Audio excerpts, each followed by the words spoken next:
कहिए से कहरी है कहिए से कहरी है दिल तरसा। ये गाना हम अपने जितने भी माताएं एवं बहनें इधर उसी सब के लिए गाते स्पेशल। बहुत ही अच्छा गाना था कि कहिए से एक औरत कहती है अपना पति से क्या कि कहिए से कहरी हो दिल तरसा एहो बलमुआ हो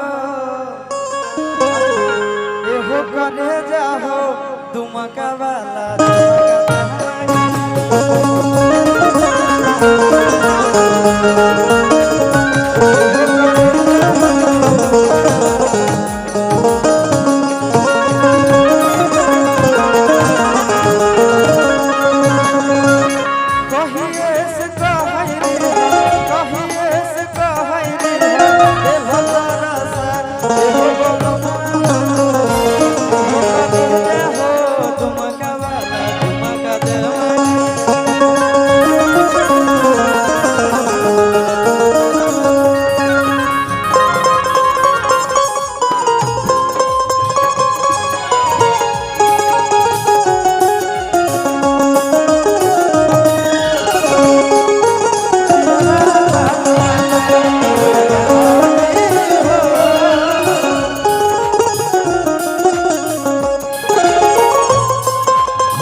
आप लोग इतना एक बार हो जाए क्या हमारो मन नहीं लग रहा है इतने देर से।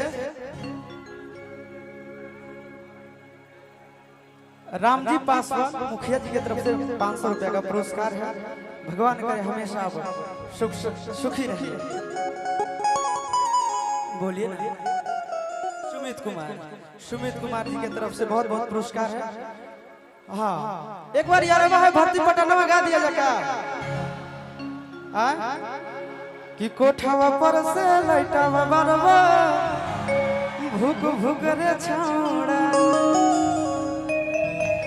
अच्छा को गाना सुने था अभी कल परसों में कि खाई के मन करो या चरवा।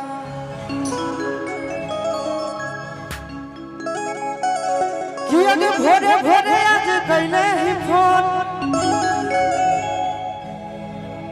अजीत यादव जी के तरफ से बहुत बहुत पुरस्कार कि अगे भोरे भोरे आज कैले ही फोन आए ते जरूरी रहो काम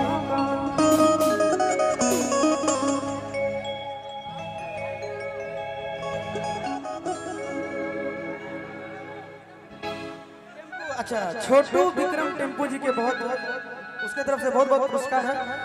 चलिए अब गाने की ओर कि अगे भोरे भोरे आज कैले ही फोन आए ते जरूरी रहो काम को।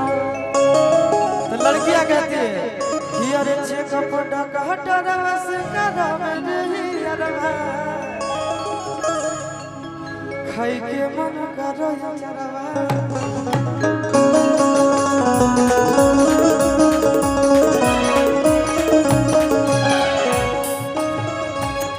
और के भोरे भोरे आज कैले ही फोन एते जरूरी रहो काम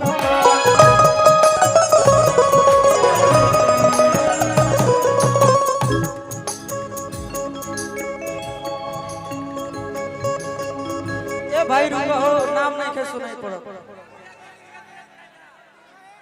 प्रदीप कुमार प्रदीप यादव। अच्छा हाँ दे दे भाई दे दे के बार दे दे। नदिया के तीरे तीरे